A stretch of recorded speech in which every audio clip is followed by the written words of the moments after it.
setting the record straight. Go ahead. Okay, setting the record straight. Where you start talking about a situation of, was it twining into the vine?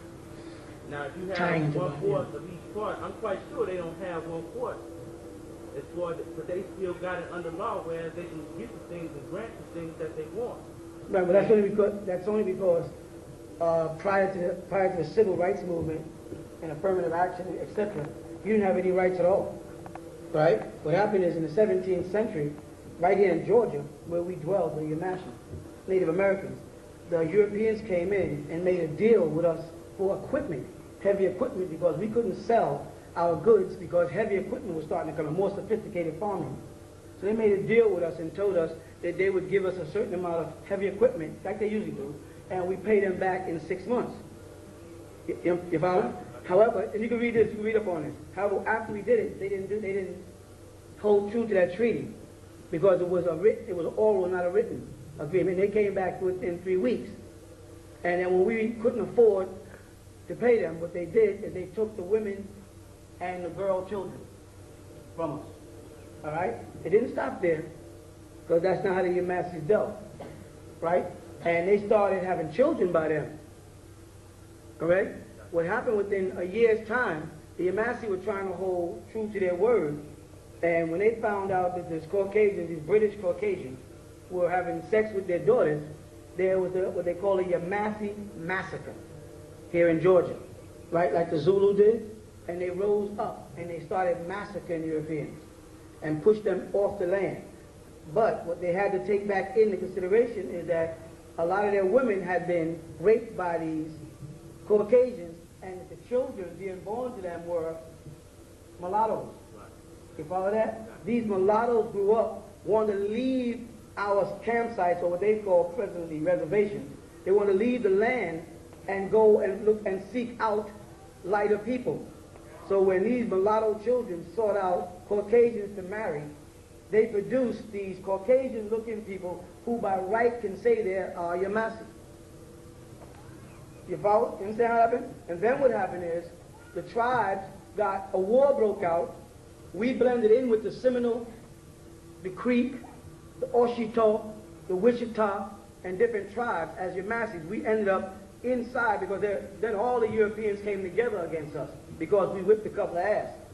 So they got all the different tribes together, all the different cults of the Irish, the Polish, the French, everybody got together and came down on us right here in Georgia, right here in Milledgeville. You follow? And mashed us. So the men we had migrated in different directions. Those that went to Georgia, we became known as the Seminole.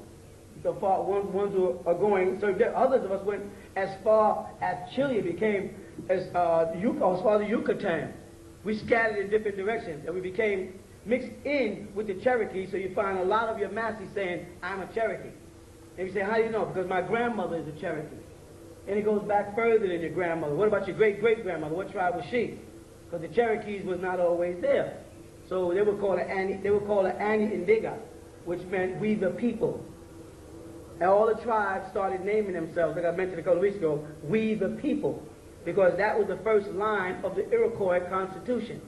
So when the Constitution was set up here, as a remembrance of who they are, most of the Native Americans in their own dialect named the tribe we the people as a group, because we all had to unite to survive. And so we broke off and became different tribes. So yes, you have Caucasians that can stand up and say, I am Yamassee.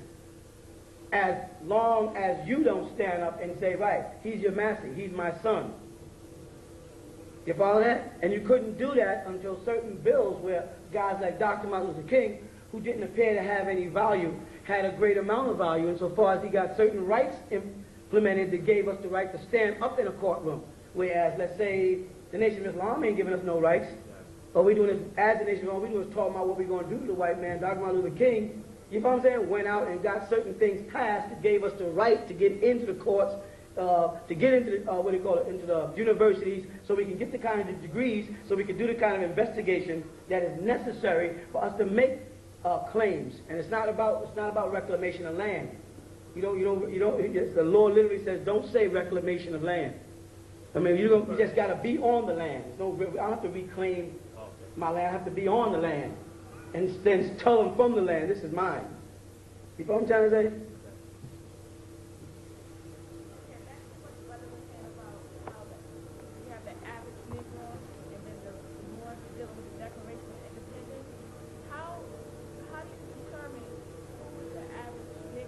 They made that rule. Here that you had a situation in America where you had the Africans were brought over. Remember, you got several different slave trades.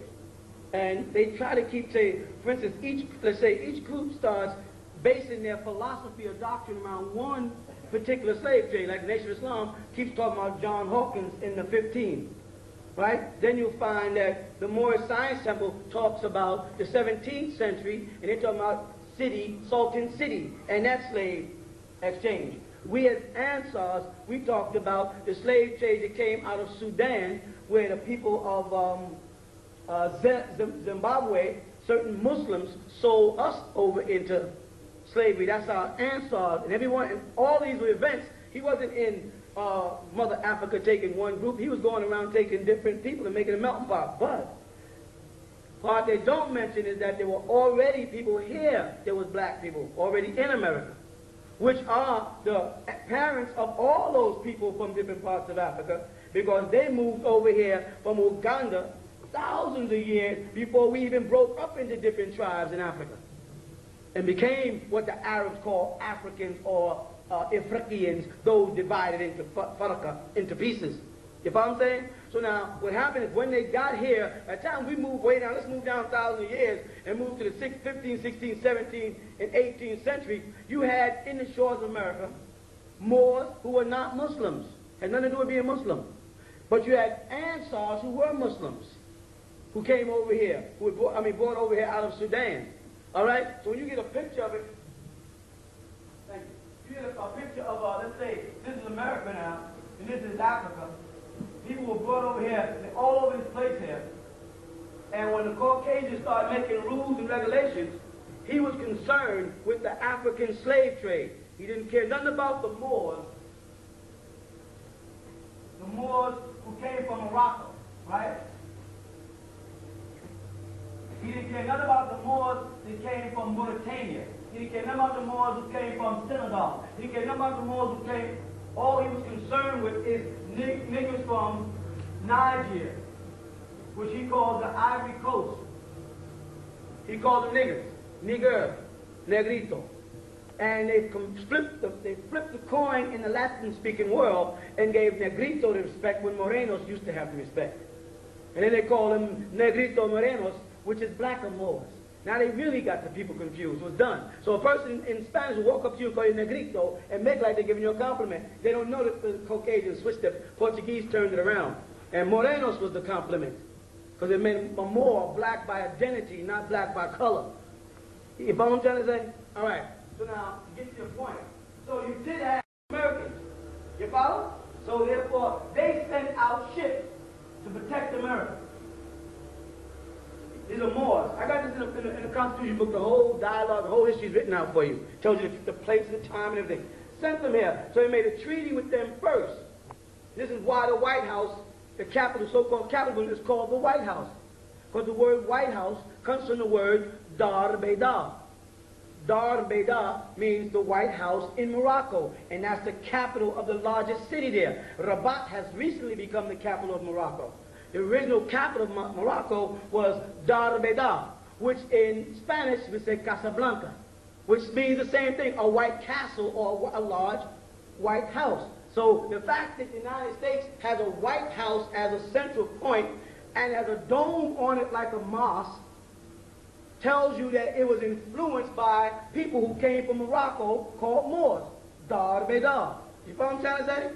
And they sent Abraham Lincoln inside it, but he's sitting in the seat of Ramesses. He's not sitting, he's sitting like a pharaoh, Ramesses. If you ever see the statue of Ramesses, when you walk by and think about what you see in Washington, Abraham Lincoln is doing the same thing. So every Grand Master is because of Ramesses. Okay. So there were Negroes here that were called slaves, even though we know the word slave is Slavic and can't apply to us. They did allow themselves to be called slaves and be treated like property. You follow that? You also had the Moors. Now, what was important about this thing is when I say the Moors came to America, the first thing that comes to your mind is Moroccans with light skin and wavy hair. But the treaty said, do not send any mulatto. No mulattoes was allowed. And mulatto was not, like I said many times, was not even an English word. It was from molad. Those born out of our seed. So they did not allow, they only allowed dark-skinned, woolly-haired Moors to come to America. Because they did not want to mix them in with their mulattoes that was already here because of the, what do you call it, the French and the Portuguese raping us. You know, hunky. You know what hunky means, right? Huh? You know where it came from? When they would go outside our towns on the other side of the road and honk their horn so the black women would come out. That's why we refer to them as hunkies. They would honk, because horns years ago didn't go beat, they just go honk, honk. If you're old enough, you know that. And so the only way they could get the black women, the Caucasian, get black women to come out at night to make money for their families before they brought them in their house and made like they were washing the floors and taking care of the kids so they can have sex with them. They used to pull up outside our neighborhood, honk, honk, honk, and black women would know to go out there to the woods and they'd meet white or police officers or whatever, and they'd get a couple of dollars for some sex. They'd also implant seeds at times. It's a sad story, but it just happens to be true. That's where the name came from. But okay, if I got lost. So they only allowed a certain Moor here. They were afraid that the Moors that came in were going to get mixed up with the Africans that was here and the mulattoes. So they said, make sure you only bring in dark-skinned, woolly-haired Moors from Morocco. Now, part of the plot was to later capture them. They didn't tell us that, though.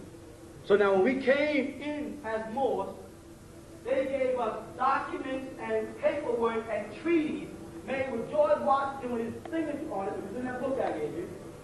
If I was telling you that they are to be treated like equal citizens to every Caucasian in this country. Now, these were black men and black women with these kind of feathers on them, walking around during the same time they were having slave blocks and selling people. There were black people there buying slaves who were Moors. That's real. That was us. That was our culture. We forgot it because we think Africa is our only home. But we were already here. And then we had some that came over here. Again, we were not Muslims. We didn't care. They associate the word Moor with the word Muslim. Muslim is a curse to a real Moor. Because we knew that the Berbers invaded us with their Arabicized ways and poisoned us into believing in their image and therefore pushed more out of existence, and all the cultural contributions we did got lost. You follow? But to go back. Once they got over here, remember you had your slaves, and then you had your Moors, and then you had your indigenous people who were already here. The indigenous people were mixed in with Hushen, right? And they produced what you call Native Americans. When you hear about a Native American and you see a person with a round face and two long straight braids, that's not the Native American, that's an Indian. You understand? That's an American Indian. But that's not a Native American. Native American were all Macs like that face, that statue we made out there when you come in with that big round head and them big lips and that big nose. I wouldn't even be classified in all Mac. They're purer than me. You mean, to be honest, but that's who they were. They were the indigenous people of this land. The Chinese came in, mixed in with them, and produced what you're calling Native Americans today or Indians. And the Caucasian gave them all of our rights. Right. Now they're walking around saying Cherokee, Choctaw, Shinnecock, Cheyenne, and we're walking around saying African, African, African. So what he did to appease the African, he created what's called the Emancipation Proclamation. Sounds big. Well, the whole thing is he put forth a proclamation that he's going to emancipate us and free us from slavery. But he did not promise us anything. Now, there was a promissory note saying 40 acres and a mule. But we multiplied so fast that they was afraid that if they offered every person who stepped forward for that 40 acres and a mule, there wouldn't be enough acreage left on this planet. we would take over. So they had to drop that and the mule and just start slapping us upside the head whenever we started asking for our rights, or creating organizations that would stifle our growth. You follow that? The first thing to do was to create religion. Get us caught up in religions that don't pertain to our own past, such as, regardless of what I or Farrakhan or the 5% or the Morris Science Temple or anybody else says, when you see this word, which I'm quite sure you're having a hard time figuring out, the number L, Arab. I could write it with a long letter, but I'm doing the shortcut, okay? Arab. Drop this and go Arab. You hear that word, Arab? What do you think of when you hear Arab? Tell the truth. Do you think of Farrakhan? Do you think of Noble Ali? Do you think of the Ansars? No. You think of Saudi Arabian Arabs. Light-skinned guys walking around with white on, with pot bellies and stuff, with cocky-ass attitudes, all tycoon. That is Arab. When you trace that back to, they'll say, Muhammad was an Arabian prophet. No Muslim will deny that Muhammad was an Arabian prophet, right? So there's a subtle confession that Muhammad was an Arab, but they don't say that, but they'll have age if they want. That is the birth of Muhammad, the death of Muhammad. The hadith of the Muslim world describes Muhammad as a pale Arab. So any Muslim in America, any one of us who's black-skinned, who stands up and says, I am a Muslim, is making a fool out of ourselves. Because as far as society, the records, and history, Arabs are not black-skinned, nappy-haired people. Now we can modernize it and say we're 5%, gods on the planet Earth, nation of Islam, Ansarullah. We can modernize it, but at the root of it, you follow? There's still Arab.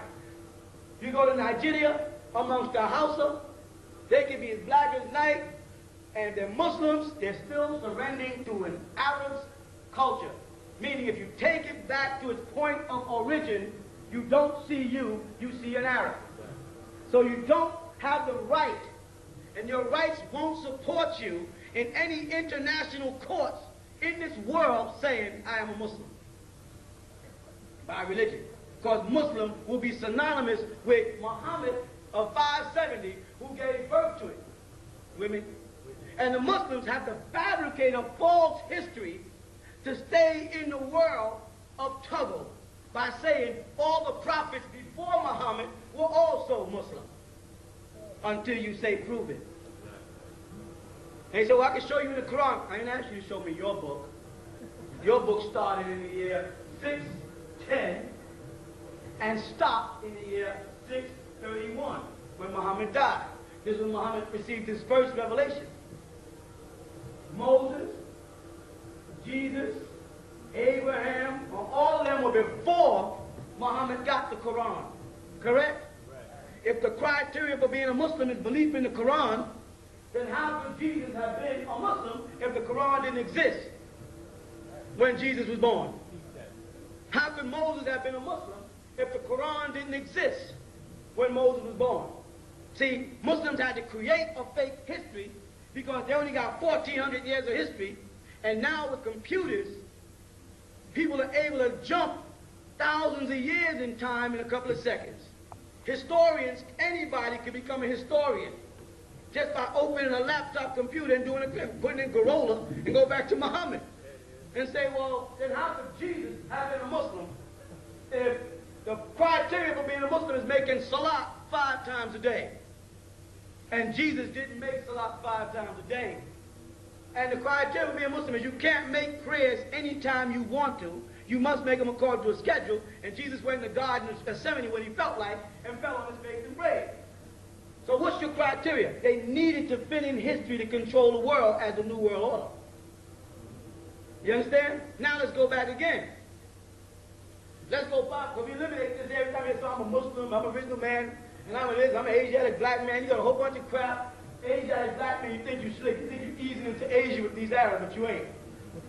That's a con, Asiatic black man. It gets you out of Africa into Asia so you can start thinking, I'm an Asiatic. Nigga, you ain't no Asiatic. Look up the word Asia means Orient. Then you ain't no Oriental. You can slang, you can take your eyes slant, and you still won't be an Oriental. You still be. The next step is to go back to Jesus. When I go back to Jesus, I go back 2,000 years ago. You got that? Got it. That AD and BC, they real confused. They don't know when the world was born. Now, when you get the picture of Jesus in your mind, and don't lie, because you've seen the picture we drew, nigga. So nigga lie quick, don't lie. Right? When you think of Jesus, what do you think of? That man on your grandmother's wall. Don't lie. Either he's kneeling down doing this, or he's standing there doing this, or he's doing this, but it's the same old little Jewish boy. But he's definitely not Joshua from down the block. He's definitely not no black man with no big lips and no thick nose and no nappy hair. Now, we can draw all the black Jesuses we want. The same way the Muslims can fabricate any part of history they want, we can start creating black Jesuses to make us feel good. But when the world looks at it, you follow? And you say, I am a Christian. Christian is synonymous with Romans and Greeks. Correct? And it doesn't fit you. The shoe don't fit. Or should I say glove? When we go back to Moses, we're going back to 4,000 years. Actually 3 and something, but 4,000 round off. Now there's a little trick in history. Because Moses was born in Egypt. Correct? He wasn't considered a little white boy born in Egypt. He was considered an Egyptian while he was in Egypt because they gave him an Egyptian name, Moses, which simply meant to be drawn out of the Nile. Joseph got them into Egypt, the Israelites. The Israelites who got into Egypt came in there after Solomon and them had already mixed in with Hittites. Because the description of Solomon in the Bible is that he's light-skinned with black straight hair. Not that he's an African. I don't care how much Rastafarians want Solomon to be black. Solomon, according to the Bible, is burly with hair like ravens, black like a raven. That's black straight hair with an ivory belly. Now, one of you niggas upstairs and pop open that belly, there ain't gonna be no ivory unless milk is dribbling off your lips. You understand? So Solomon was a light-skinned, he was one of us, but he was light-skinned with black hair. The Egyptians did not like that blood mixing. But the Israelites did get into Egypt to work for us and mix in with our blood, creating a lot of these pictures you see of Egypt today with all these different races of people. But Moses was considered one of them, but of mixed blood, not a half-original man. Right. You know what I'm saying? Moses was there but mixed blood. But you don't, in history, they will not identify Moses with American Negro or African. Though Moses was born in Africa, they will not say Moses is an African. They'll say Moses is a Jew. Over and over again. Is that right? So again, Israelite Hebrews, Hebrew Israelites, black Jews, whatever you want to call yourself, when you say you are Israelite, you are being related back to Jew. I'm saying, I don't mean in your little corner with your 13 followers. And all of y'all sitting around with big Jewish stars on saying, well, that's not who I'm talking to. Y'all can tell each other anything you want. I'm saying when you present your case to the world for identity purposes.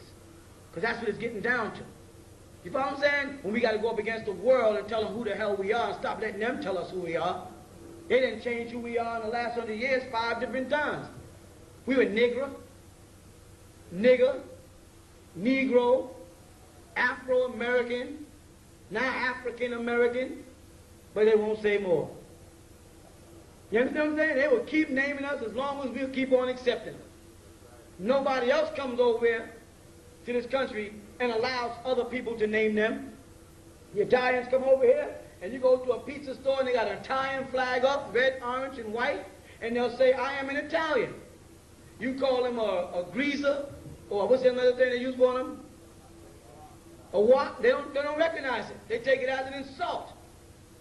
If you call the Chinese a slope head or slant eye, they take it as an insult.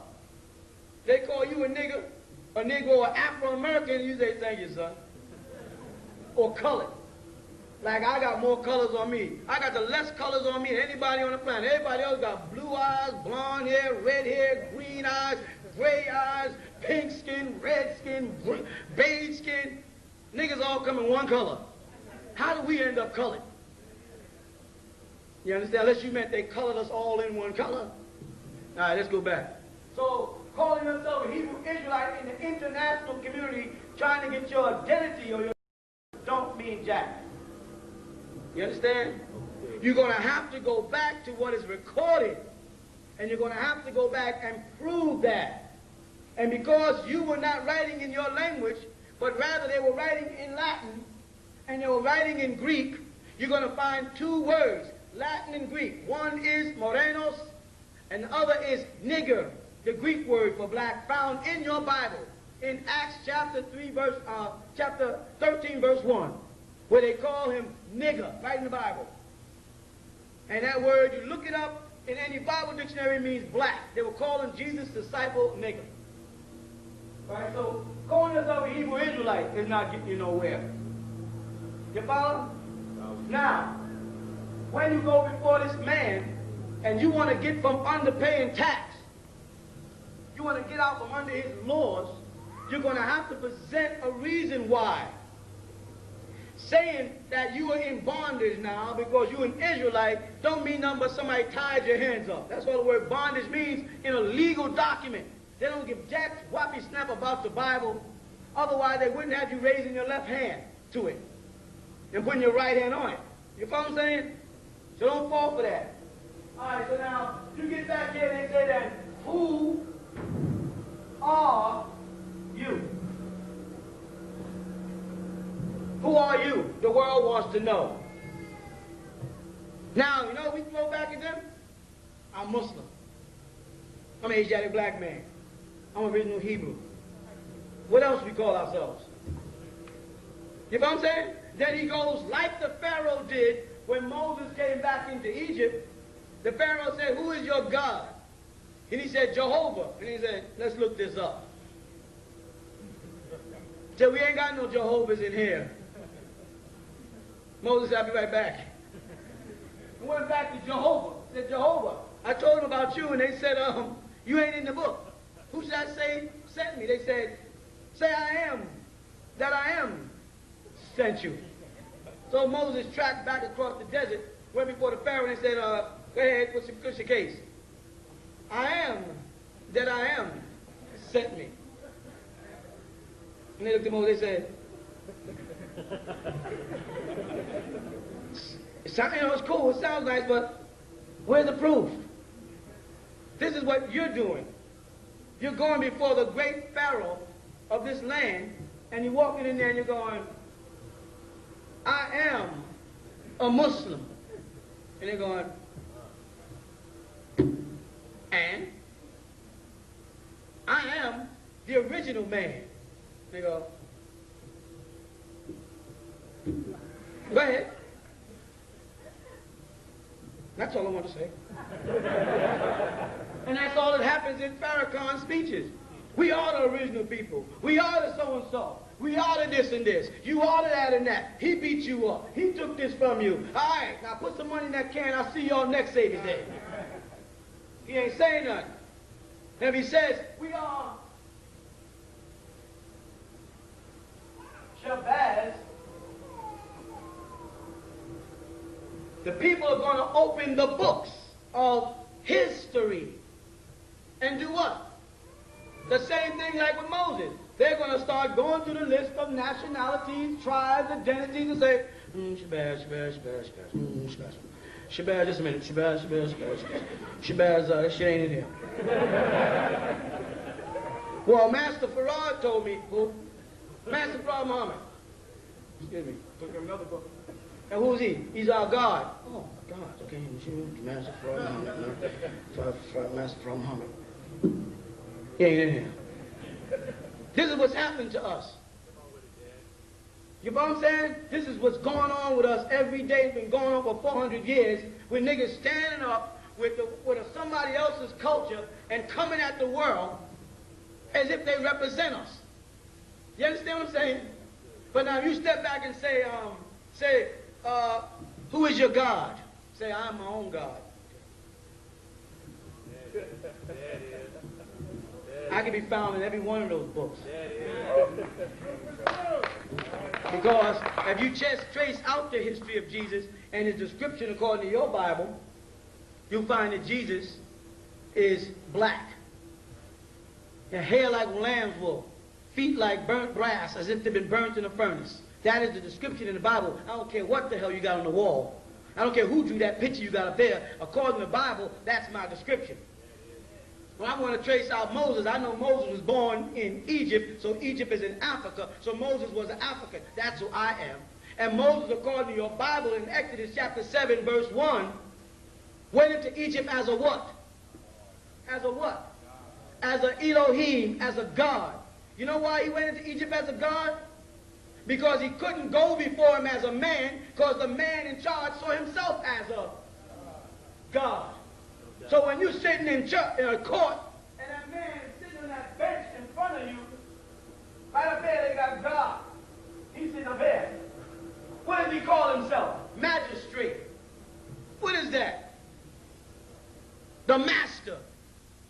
The one in control. God. This man makes you put your hand on the Bible over here on the left side of the court, and then makes you make a plea. What is plea abbreviated for? Huh? To beg. How do you beg?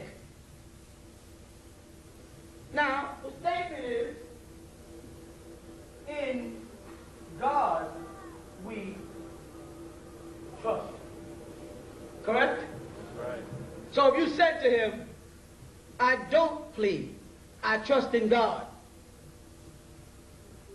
and you're not God, so you can't sentence me, because vengeance is mine, says the Lord. So now, if you want to sentence me, you've got to bring the Lord down here personally and have him sitting on that seat. That's the only way I can get judged, or in God we trust have to come down, because you ain't my God and I don't trust you. Come on with it. You may catch hell there in court, but you'll be right and you'll eventually win. And if they can hush it up, they'll push it out to court. Because you don't have to plead to no man that has a court that says, in God we trust. You would have to deal with who? God. And that judge is not God until you surrender yourself to him in a plea. Or what they refer to as a plea bargain. Listen to that close. A plea bargain. I commit a crime. Right? You're the judge. You know I committed the crime. The DA works under the judge. He knows I committed the crime. I know I committed the crime. My lawyer knows I committed the crime. And I can go into the back room and make a deal called a plea bargain.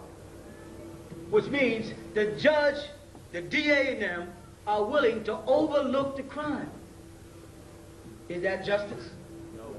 If I committed the crime, I should be tried and sentenced. How can you make a bargain with crime?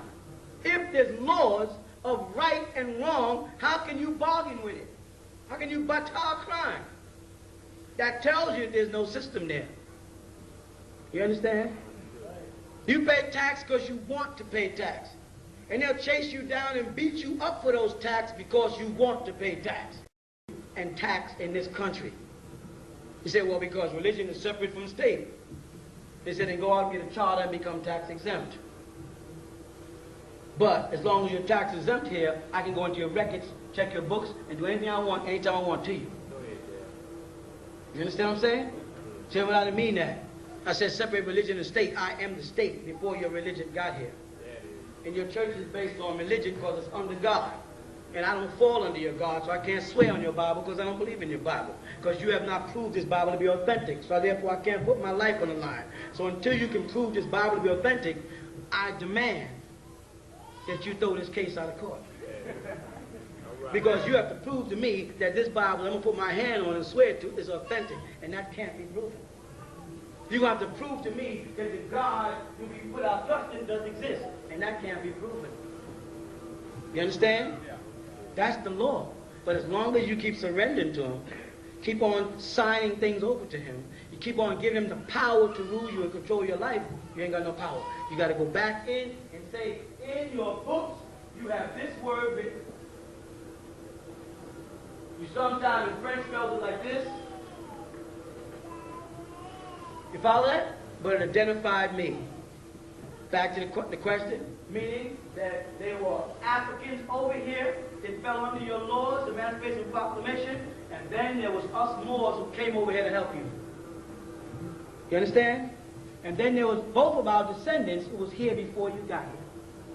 So I got 3 routes to go when talking to you. I could be the ordinary Negro who falls under the Emancipation Proclamation and gets abused. I'm begging for my rights, and you ain't giving me nothing. Or I could be the Moor who falls under treaties made with George Washington and exempts me from all of your touches.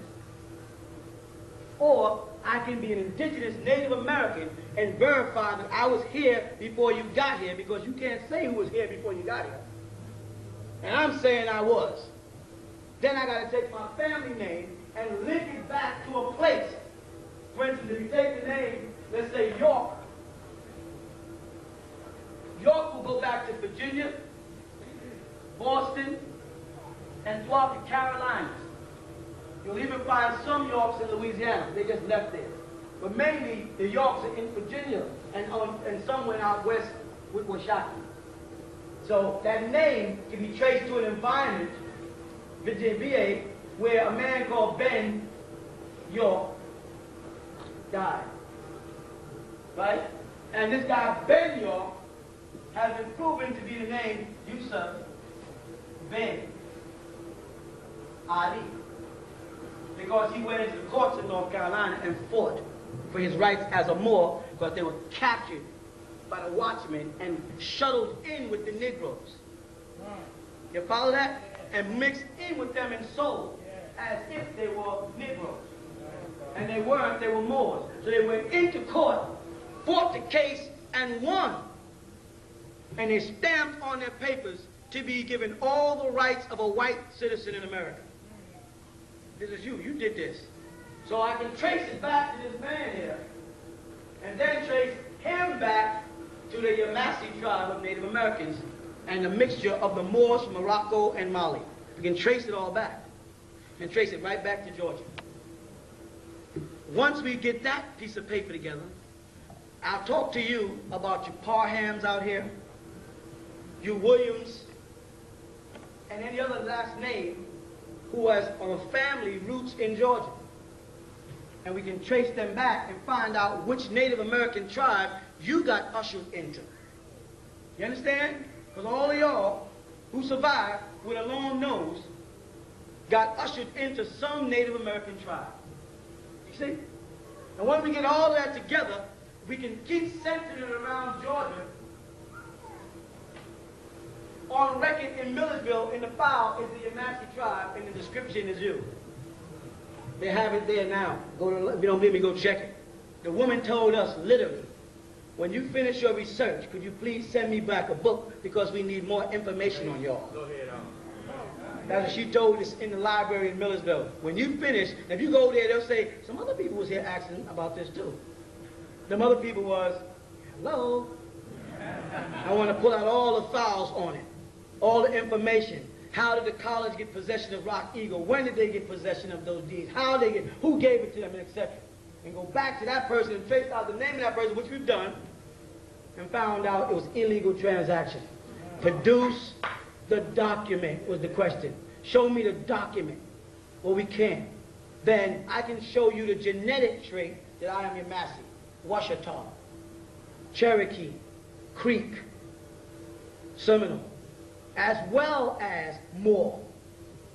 prove that. You follow that? And then you take that, not here. You don't go to his court. You go to the international courts in Geneva. And the first thing you put forth is a statement, I am an indigenous person. Stop saying anything other than that. What is your nationality? I am a Moor. If any of you people have listened to me and went to any professional office and said it, you saw the reaction. You saw them go, we have white, Asian, Negro, and other. Well, put more in place of other. Well, aren't you a Negro? No. You see them fall apart, but you'll see them write it down because they know it's the law. Because they have a philosophy that if they break one treaty, none of the treaties they make it to be trusted. That's in Congress. And they made a treaty with you as a Moor. They didn't make no treaties with you as Negroes or slaves. They got treaties with you as Native Americans. And they know that the Native Americans, the Moroccans, mixed in, the Native Americans and the Moroccans mixed in. And that's what's sitting here. And that's why some of you got wavy hair, some of you got nappy hair. And some of y'all got big lips, and some got thin lips, and some got slant eyes. That's why some of y'all are light-skinned. That's why you're all mixed up. It's a melting pot of our genes. And then, after the treaty was signed, then other Moroccans were allowed to come in. But there was no separation.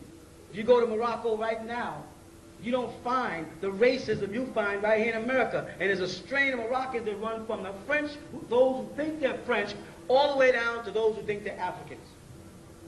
But they live together in peace. There's no problem. That's how you lived back then.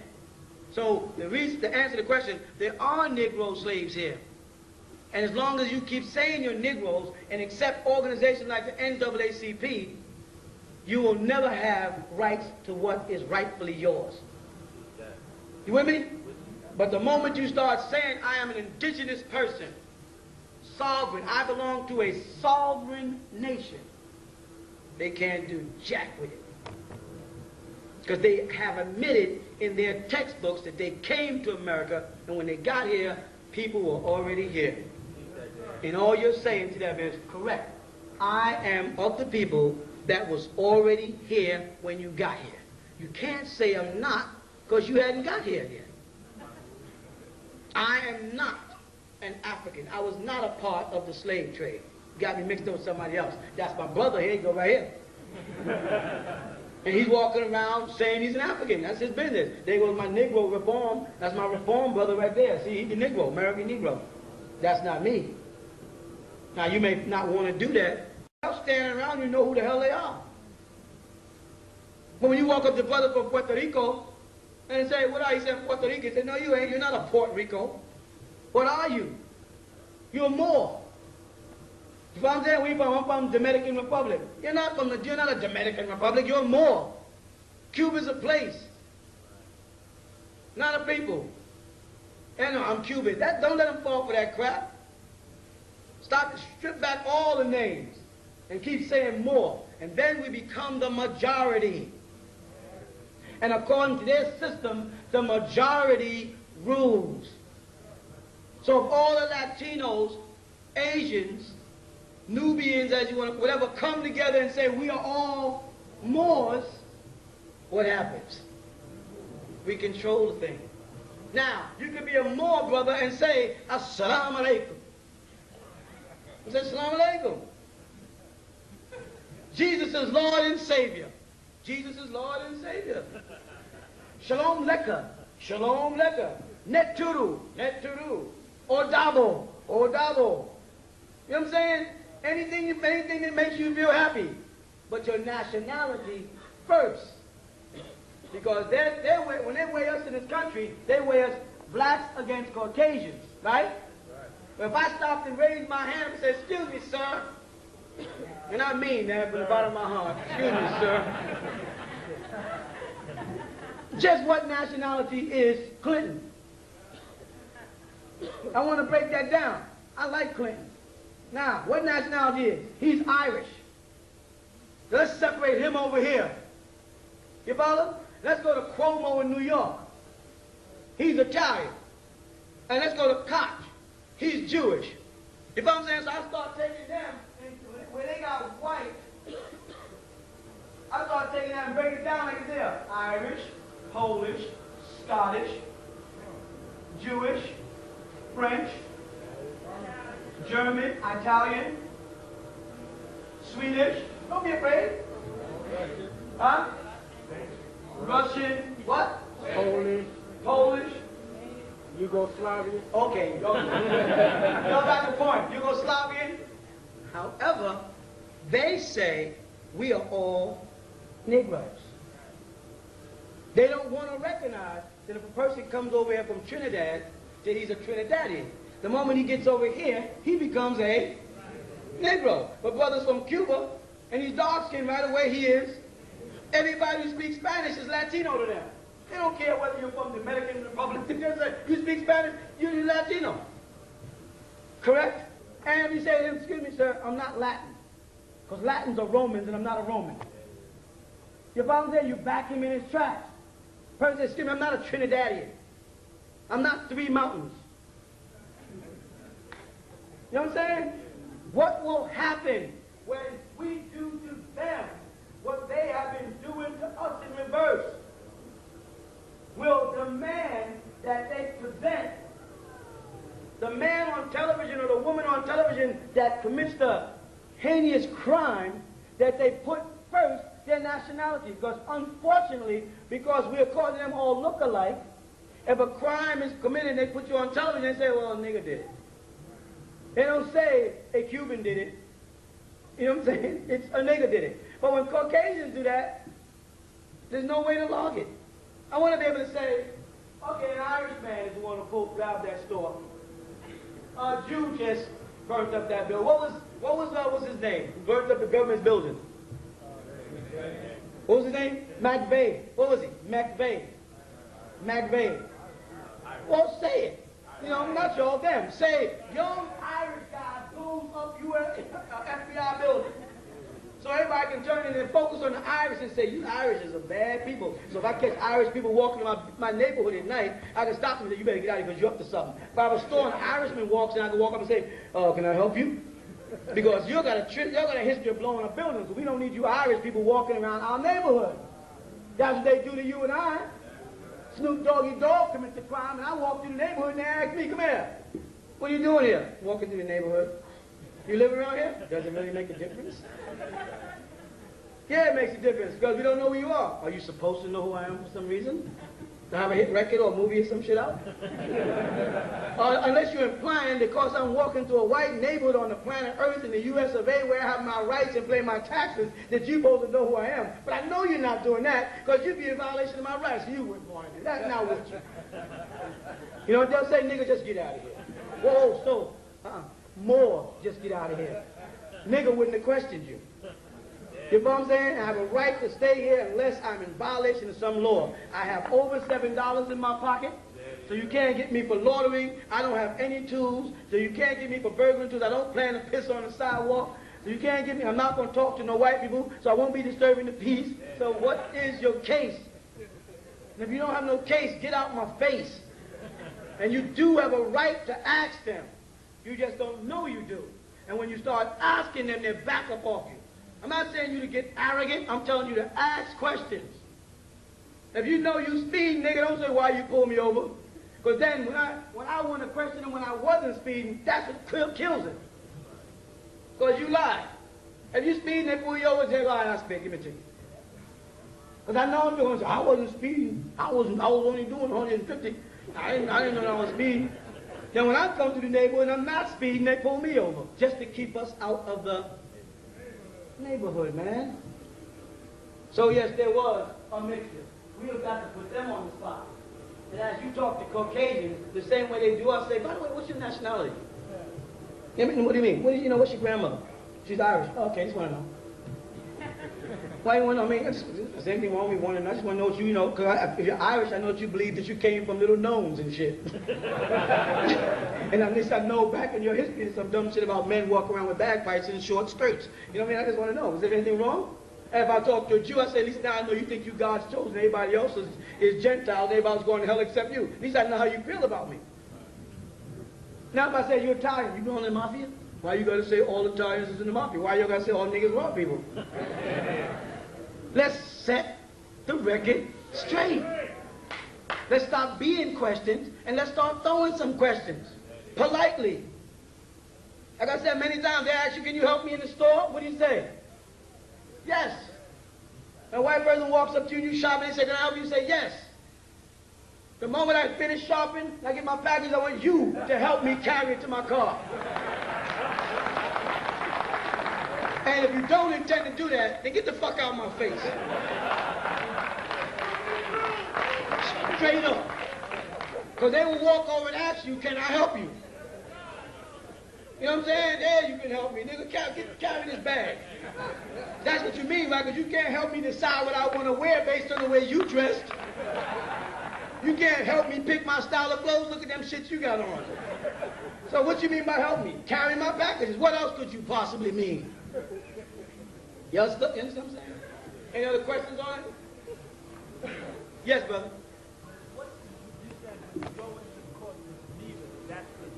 There's international courts and there's national courts. All right? We as people that are a product of a kidnapping, not a slavery, we were kidnapped and we were sold. I'm trying to get this in your heads now, because whoever brought you was an accessory after the fact. You understand that? So now, as a we've got to learn to get on the inside so that any windows we break always from the inside out and never from the outside in. You dig what I'm saying? Go ahead. What type of action would that be considered? Like trying to establish your identity? All right. What is it considered? What does it fall under? Exactly. It falls under sovereign nations. Any individual who can prove that they have a link. If you just jump up step and say, I'm a Native American, I'm a Cherokee, they'll say, which Cherokees agree with you that we have on record as Cherokees?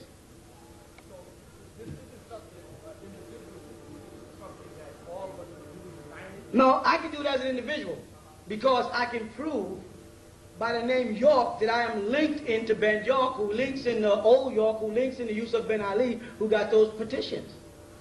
Now, then I can say, you are my extended family. You with me?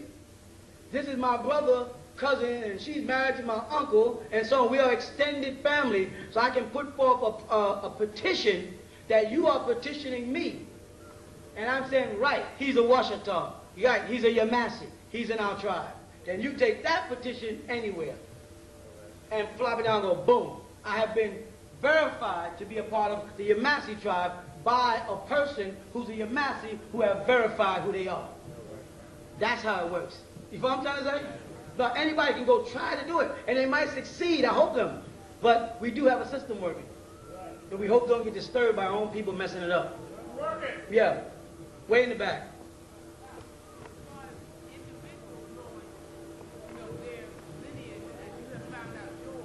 I already knew mine. Okay. Individuals find out what tribe under the Washita they depend on. Yes, but what will happen is, I don't know the motives. So let me work with you. Yes, but if you're playing this game, like I know people that say they're Elohims. I'm an Elohim. I'm an Anunnaki. And somebody goes, I get upset, you know, like, oh, come on, and we don't need the added nuts going down there, making us that's coming in with legit arguments look like nuts. So don't go down there with damn Indian feathers on, saying I am a Cherokee because my grandmother was a Cherokee, and pick up a woman out with straight hair and say, because my grandmother has straight hair, that's how I know she's a Cherokee. Because when we get down there to the international courts and enough American Negroes come there with that bull crap, you know what's going to happen? They're going to change the law. Indigenous people started 1992, ends 2000.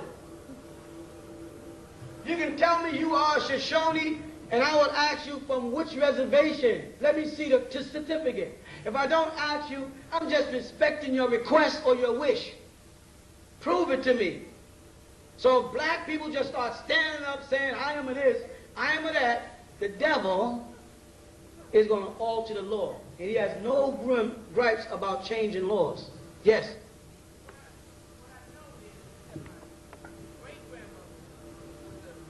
What's the proof? That's all I know. Okay, well here's the disadvantage of being a Cherokee. The Cherokee, as I told you all years ago, sold out. If you go up to North Carolina where the Cherokee Reservation is in the Smoky Mountains, those jobs sold out. They pay tax to the government. So being a Cherokee makes you just American. But you got to find out which tribe your great-grandmother was in before she joined that band of people who didn't want to fight with us but sold out. The Pone, who were part of Seminole, sold out and became scouts for the Caucasians against us. Our own people. You follow that? When they show you the Pone, they show you these guys with this black straight hair. No, they were Negroes fighting in the Confederate War were Pone, were Cherokee, Cheyenne, a variety of tribes. What's the other ones? Oshit, Washita, meaning the Washita. Some of them sold out and was fighting against us. You got to make sure when you step down the path, you don't step on the wrong side. Old York was a sellout.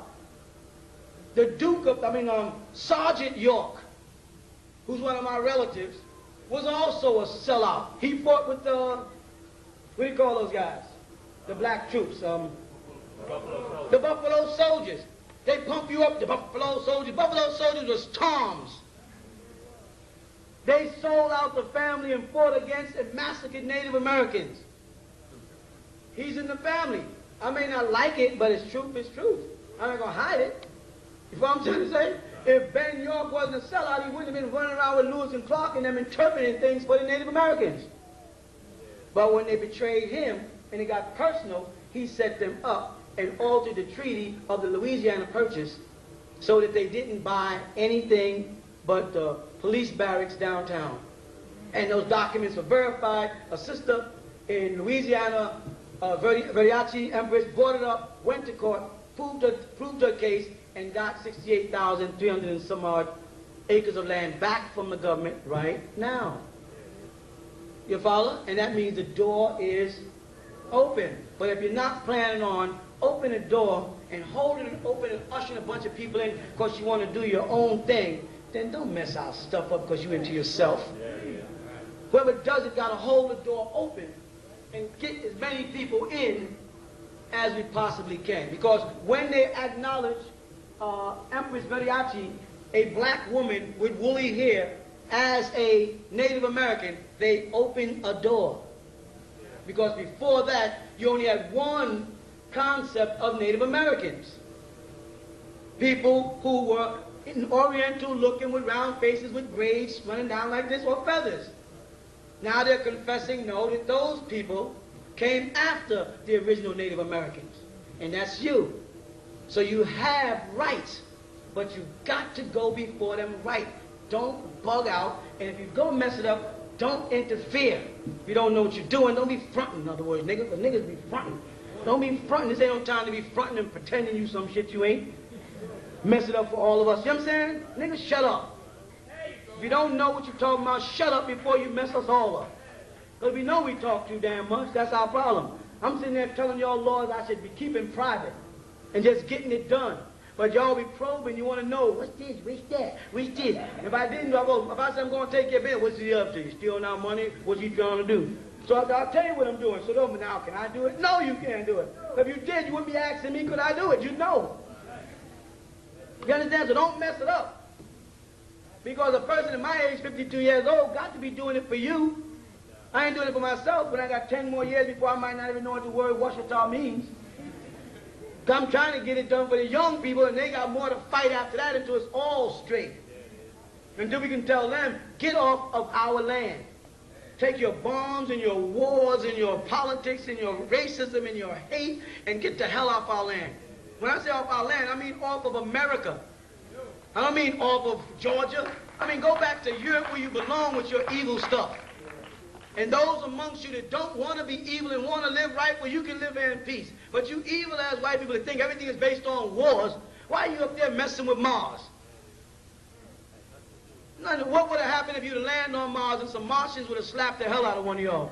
We would have been at war with Mars, dropping bombs over here, or we dropping bombs over. Let's go to Iraq. Were the Iraqis dropping bombs over here, or was America dropping bombs over? I can keep on going on? How can I get in a fight with you if you ain't there? How can I get in bomb up Somali if I'm not in Somali? The problem is, there's a madman running around Somali, beating up the Somalians, who I don't give damn jack about, but I'm going to go over there with troops and beat up some more Somalians to try to find a man who's a Somalian beating up Somalians. That's called minding somebody else's damn business. And if the Somalians got a situation where there's a crazy Somalian beating up other Somalians, let the Somalians solve it. That's all. That might be the way nature's working. Might be a form of elimination. But we always in somebody's stuff. And the moment a group of people like us sit back and say, I want to have my own stuff, you know, all week we got them out here, can we take pictures? They pull up to the pylon, 20, 30 of them a day. Can we just walk around? What's going on over there? Read the book. They're ready to get involved. They be walking around there with rose bushes on their heads and, you know, and crystals, and that's what they want to do out there. They want to be involved. We can't have nothing. Every time we get something, they want it. And when they come out and ask us, what was the drums thing, you know, the banging the drums all night thing you guys do, you know, what is that? That's one of our customs. What's it about? It's about banging the drum all night. I mean, you know, what, where, you know what I mean? No, I don't know what you mean. What do you mean? You know, yeah, I know. Banging the drum all goddamn night. They want you to give them some place in history where they can trace it to, so they can put a label on it. Okay, they got this from Senegal, you know. And the Senegalese got it from us. And they said, what's with the ceremony of ISIS? A bunch of women standing around, you know, drinking wine and stuff. What is that? You know, none of your goddamn business. After it comes back down, why don't you leave our shit alone? We got our little shit out here. You got the whole country then stole, not to mention everybody else's damn country. We got a little thing going on out here, and you want this too? Let them not land. If people welcome me, some of y'all. Is it all right if I bring my white friend? Did that nigga bring you to the KKK?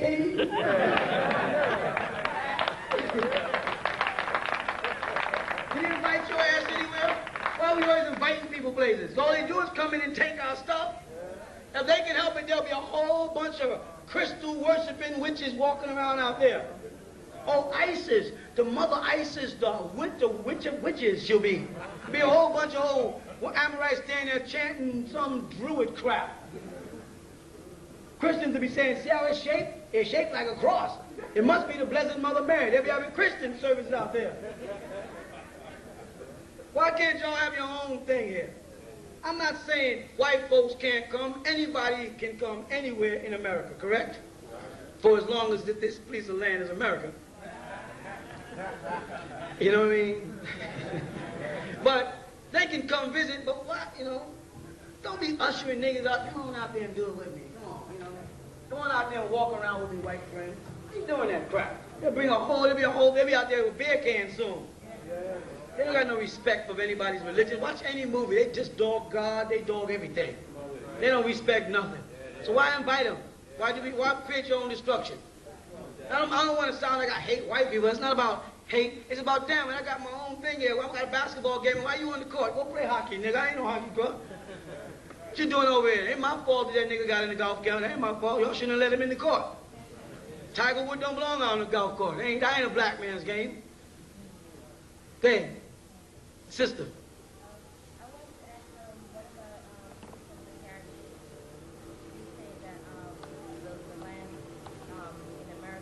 Let me draw a circle. I understand exactly. This is the Caribbean. I mean, that's not the Caribbean, but we'll be out of the there. All right? I have to do that. Now do the Caribbean, right? Now, this is Africa. All right? Archaeologists, paleontologists, all of them agree that everybody that's walking on this planet came out of here. That's a fact, correct? So now, some of us walked straight on across here before it parted, right? And then some of us drifted on down. Some of us did it because we wanted to. Other of us was put on ships and taken. But we all started out from here. So whether a person has an Irish accent, which is a Jamaican accent, which is really Irish, if you listen to it close, or a Negro accent, or a Southern drawl, and whether if somebody likes plantains, or someone likes fried chicken, or chitlins, all of us are the same nigga with a new name. You know what I'm saying? And we got to start telling him, I ain't no Jamaican, I ain't no Haitian, that's just a place I'm from, I am a Moor. And we become a massive amount of people with one race.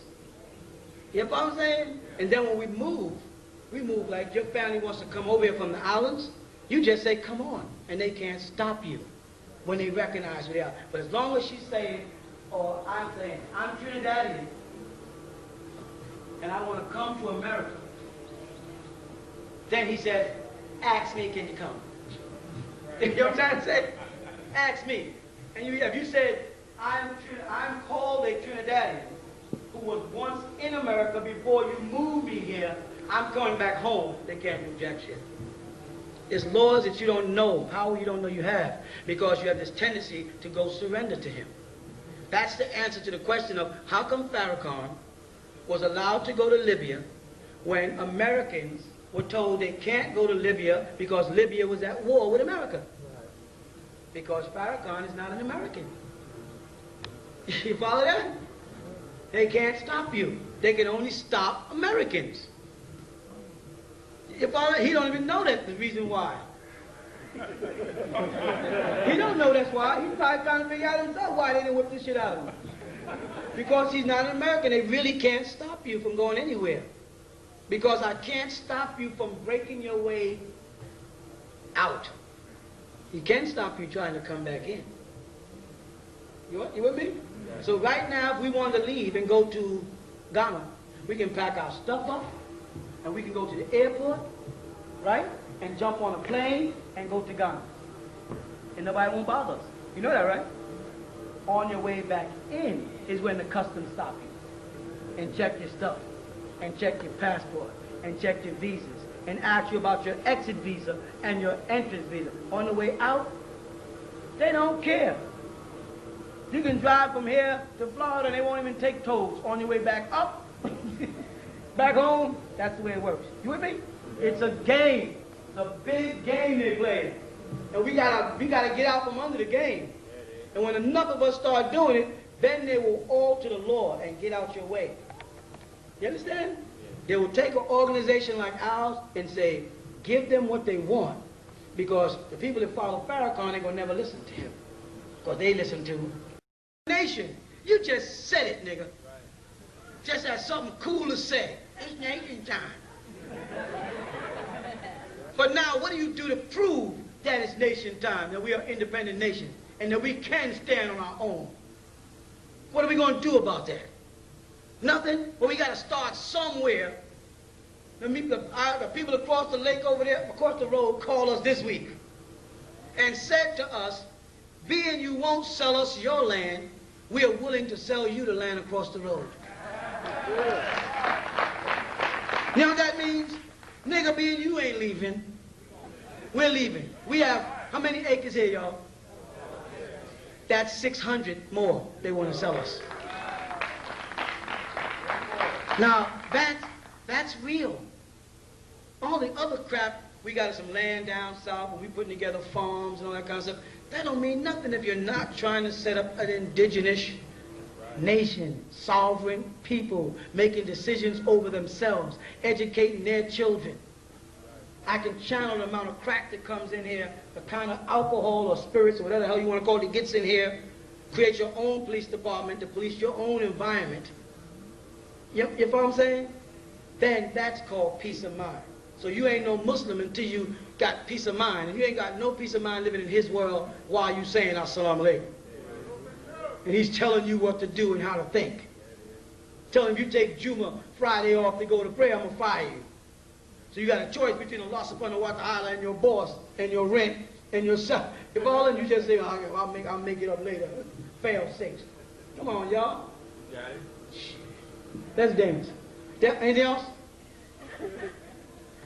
Yes, this is a question not referring to what we've been talking about, but I had asked a question maybe about a month ago and you wasn't present, but it was due to your old publication with Secret Societies Unmasked. You had a picture that was in there, and going back to what we're going to with the ancient symbol of Hathor and the six-pointed star and crescent, or the bull's horns, there was a picture that you had in there that was on, I think it was Saturn, and it was a hexagram that was on there.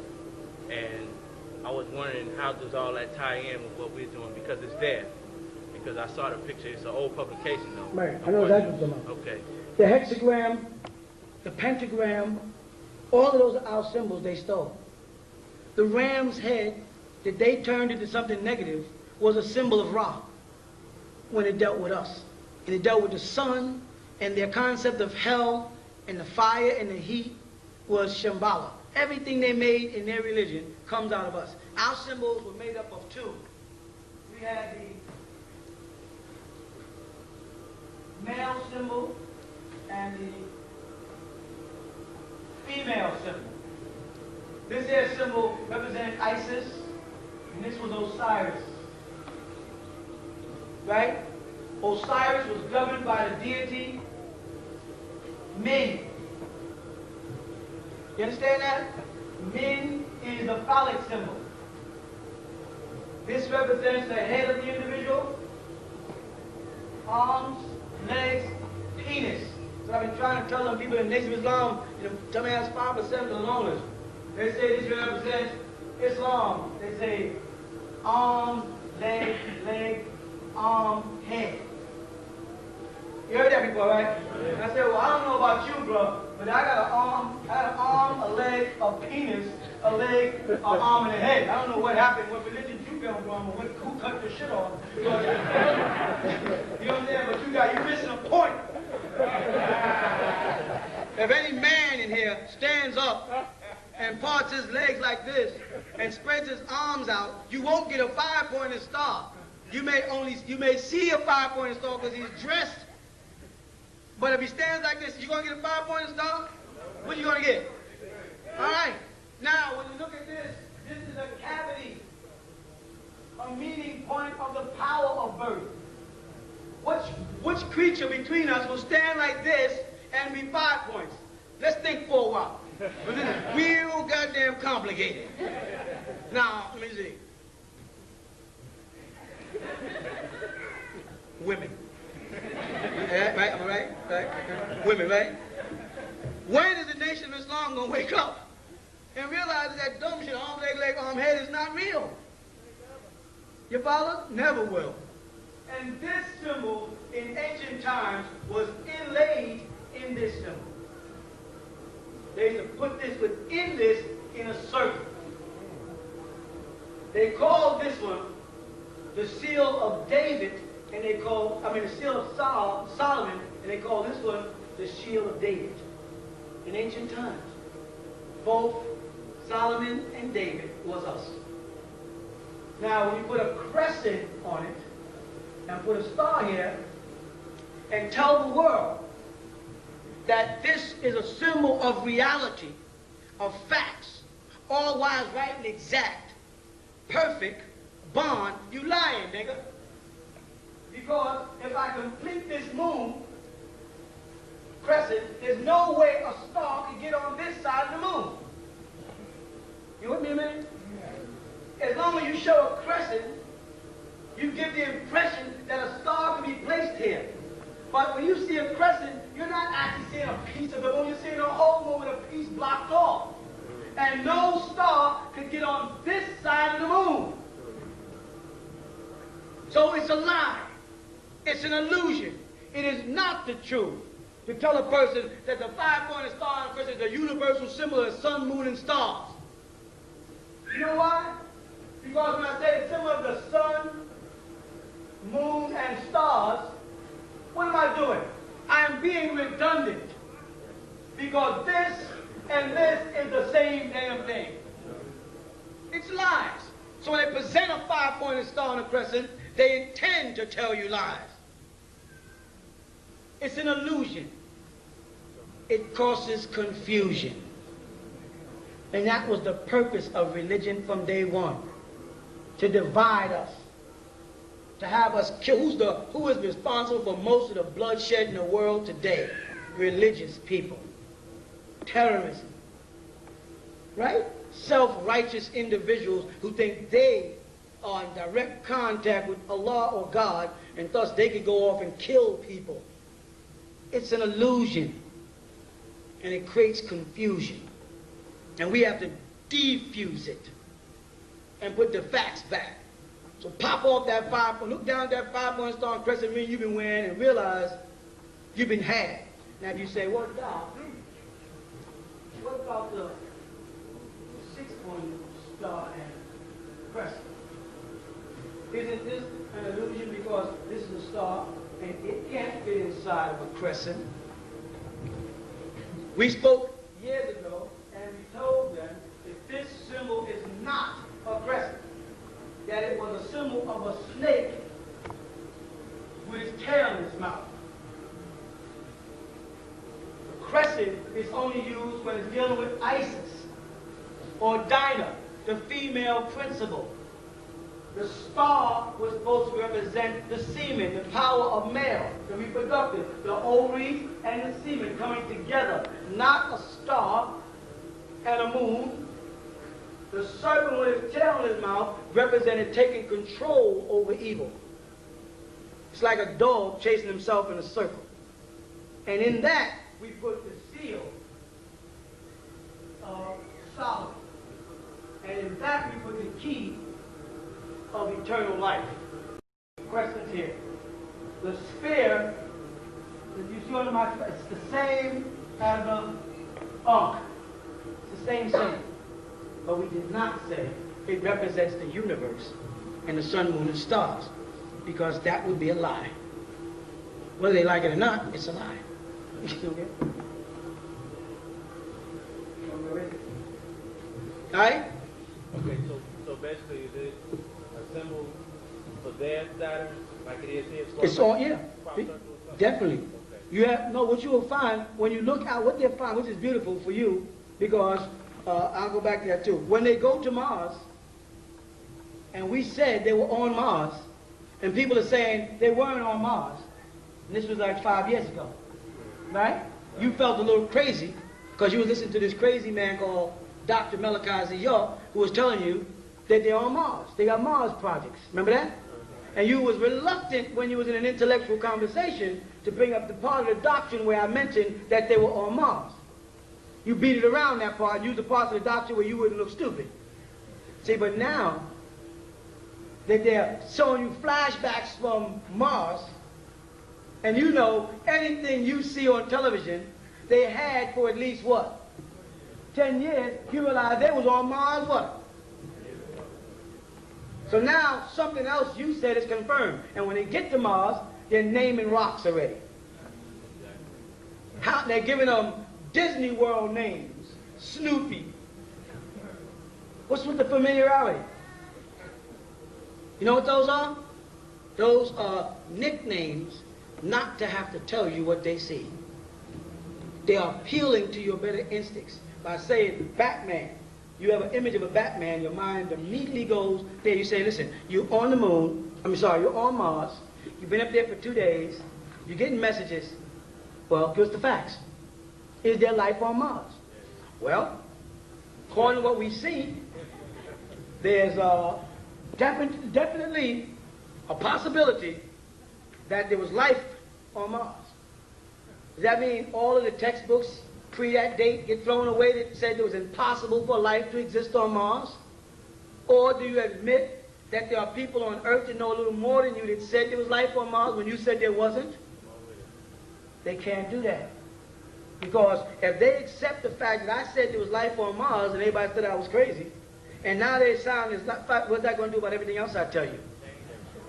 Then when I say, yeah, Europa is the real planet. No, don't fall for that. Saturn don't have no rings. There's no rings, that's dust particles. And the planet Saturn is really the planet Titan. Now they come back. Titan is a planet. You go, I heard that before. Read that in the Holy Tablets. Yeah, the Europeans, okay, they got their own planet, Pleiades. Then they went over and set up their own planet called Europa. They got a planet called Europa. Europa, Europe. Where's Africa planet? It's up there, you know. It's called Sirius. It's called Sirius. Sirius star constellation is where the Africans come from, according to them. That's their doctrine. They come from Pleiades, we came from Sirius. Who the hell was here? And they're making it look like they came from there to Earth and then from here back to Mars. You know what I'm saying? But someone told you, no, we came out there, went to Mars, planned from there, and then germinated Earth, and then came here. Correct? Then they find stones here on this planet that come from Mars. But they didn't find any stones on Mars. It came from Earth. So if we put this in proper sequence, it must be we came to Mars first. And from Mars, we came to Earth. But he don't want to deal with that. You know why?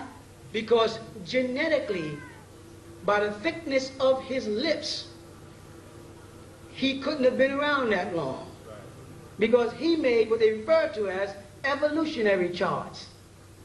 And he started dating things according to carbon and how old they were. And when they look at him and his regressiveness, you can figure out by how fast a fire burns out, how long it took to burn out. You follow that? Right. So if you have regressive genes, I can see by how fast you are regressing, how long it took you to get to that state, and thus tell you exactly how old you are.